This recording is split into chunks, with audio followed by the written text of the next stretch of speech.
आप देख रहे हैं न्यूज जब बोलेगा हिंदुस्तान।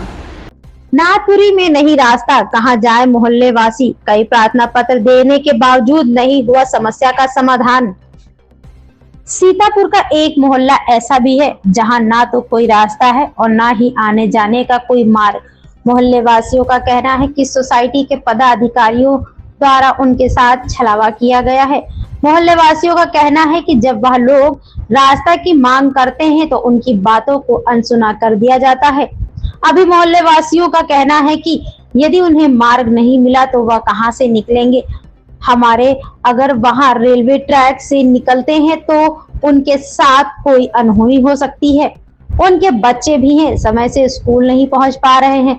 बच्चों का स्कूल ना पहुंचने का कारण कोई मार्ग का ना होना है, लेकिन कई वर्षों से मार्ग बनाए जाने की मांग उठाई जा रही है, किंतु अभी तक इस पर कोई भी अधिकारी ने संज्ञान नहीं लिया है। वहीं मोहल्ले वासियों का कहना है रेलवे विभाग द्वारा उनसे एक ड्रॉप लिया गया था मार्ग क्लियर करने के लिए, किंतु रेलवे विभाग द्वारा ड्रॉप तो ले लिया गया लेकिन मोहल्ले वासियों को मार्ग अभी तक नहीं दिया गया है।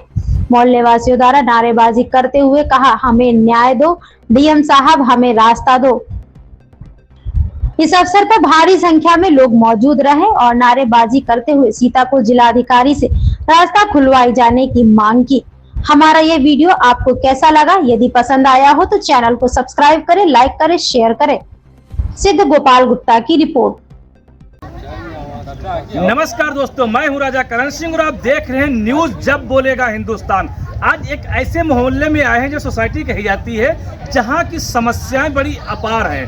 कहा जाता है कि सरकार अपने नागरिकों के लिए सुरक्षा के लिए हर तरीके से तत्पर होती है, किंतु आज वही नागरिक एक मुसीबत में फंसे हुए हैं और ऐसी मुसीबत की अपने घरों से निकलने के लिए भी मजबूर हैं।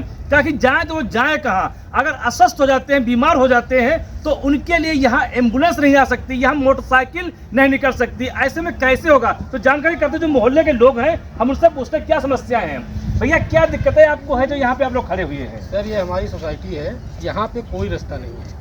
हमारी सोसाइटी 1985 की गठित है और राजकीय कर्मचारी सहकारी आवास समिति है, जिसकी जो है पंजीकृत संख्या 931 है और 1985 में इसका गठन हुआ और तभी से ये प्लाट जो है आवंटित किए गए। उसके बाद यहाँ कोई रास्ता नहीं।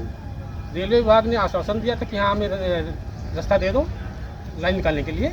जब भाई साहब ये बिस्वा वाली लाइन निकली तो हमारी सोसाइटी से होकर निकली, तो रेलवे की तरफ से आश्वासन दिया गया कि जब ये लाइन बंद जाने दीजिए फिर हम आपको यहाँ से संपाड़ दे देंगे। लेकिन तब यहाँ से उन लोगों ने ड्राफ्ट ही हम लोगों से लिया है 65,000 रुपये का। 65,000 क्या हम कैमरा में संपर्क करेंगे कि दिखाया करके थोड़ा सा इनको ये 56,795 रुपये का ड्राफ्ट दिया गया है। लेकिन ये अभी तक वहाँ रेलवे वालों ने उसको ठंडे बस्ते में डाल दिया लाइन बनने के बाद में। आज तक उस पर कोई कार्रवाई नहीं हुई। हम लोग दर दर भटक रहे हैं, अधिकारियों से गुहार लगा रहे हैं, नेता लोगों से गुहार लगा रहे हैं। हमारे लोगों को कोई सुनने वाला नहीं है। जिलाधिकारी को कई बार ज्ञापन दिया गया। हमारे जो सोसाइटी के सचिव हैं उनके घर हम जाते हैं तो अस्वस्थता का बहाना कर लेते हैं, यहाँ देखने तक नहीं आते हैं।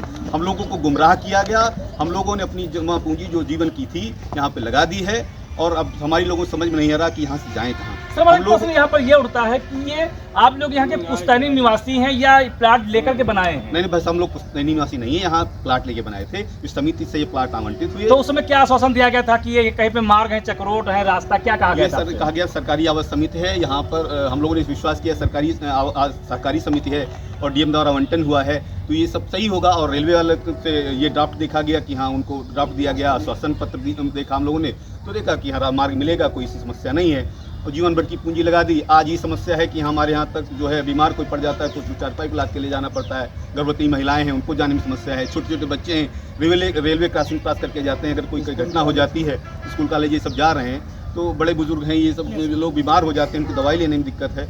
अब ये कई घटना हो जाएगी, उसके लिए कौन जिम्मेदार होगा? क्या नाम भैया आपका? श्याम नारायण मिश्रा। तो देखा श्याम नारायण मिश्रा जी का कैसा दर्द है, किस तरीके से यहाँ पर लोग समस्या है। हमारे बीच में कुछ लोग और भी जो यही मोहल्ले के हैं और ऐसी समस्याओं से जूझ रहे हैं। सर थोड़ा सा आप इधर आ जाइएगा। सर क्या नाम है, क्यों यहाँ खड़े हैं? दिनेश कुमार नाम है मेरा। हम लोग यहाँ पे आवास जो आवंटन हुए थे लिया था, उसमें रास्ते वाली सबसे बड़ी समस्या है। हम लोगों को कहीं आना जाना होता है, मोटरसाइकिल या कार वगैरह यहाँ नहीं आ पाती है और रास्ता हमारे चारों तरफ से बंद पड़े हैं। तो इस विषय में किसी भी अधिकारी को आपने अवगत कराया? हाँ, डीएम को अवगत कराया, एसडीएम को अवगत कराया। इन सभी लोगों को हम लोगों, विधायक जी को भी कहा, रेलवे विभाग को भी हम लोगों ने एप्लीकेशन वगैरह दिया। और सभी राजेश वर्मा सांसद जो पूर्व के थे उनको भी हम लोगों ने बताया, लेकिन आश्वासन ही मिला, कोई हमारा यहाँ समस्या का समाधान नहीं हुआ।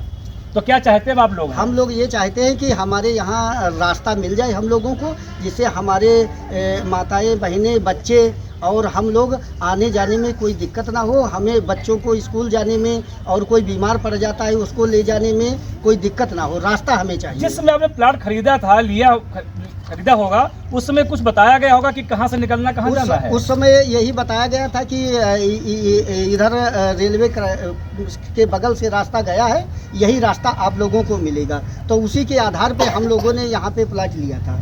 तो अब क्या किसे दोषी आप मानते, किस प्रकार से जो प्लाट बेचता है, या रेलवे विभाग है, या कोई अधिकारी, किसको क्या कहते हैं? सचिव को दोषी मानते हैं, लक्ष्मी नारायण रस्तोगी को।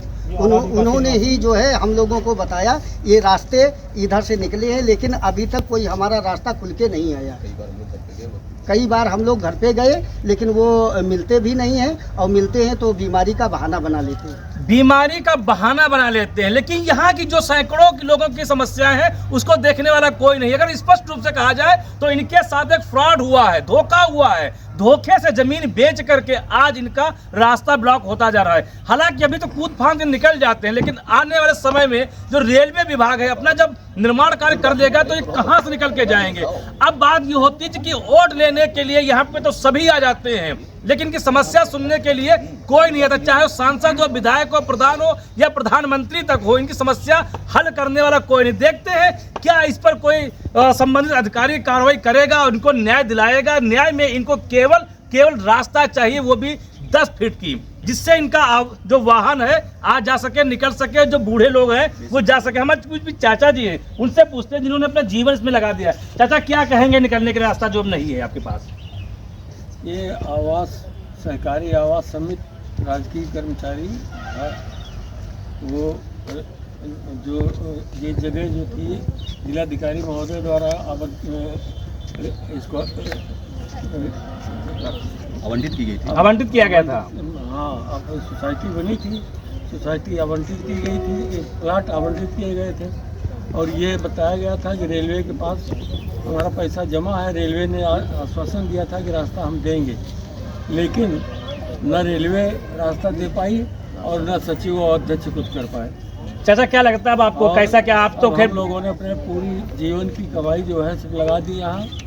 अब संभव नहीं है कि दूसरी जगह हम लोग मकान बनाकर रह सकें। तो हम लोग चाहते हैं किसी तरह से कहीं से भी हम लोगों को निकलने के रास्ता मिल जाए, कोई रास्ता मिल जाए। तो देखा कि एक बुजुर्ग आदमी की आंखों में आंसू तो नहीं बचे, आंसू सूख चुके हैं।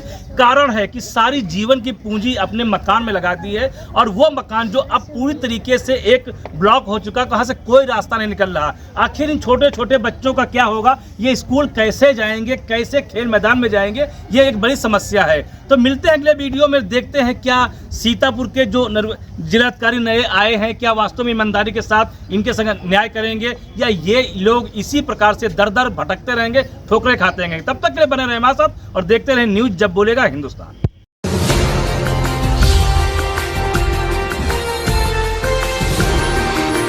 आप देख रहे हैं न्यूज़ जब बोलेगा हिंदुस्तान।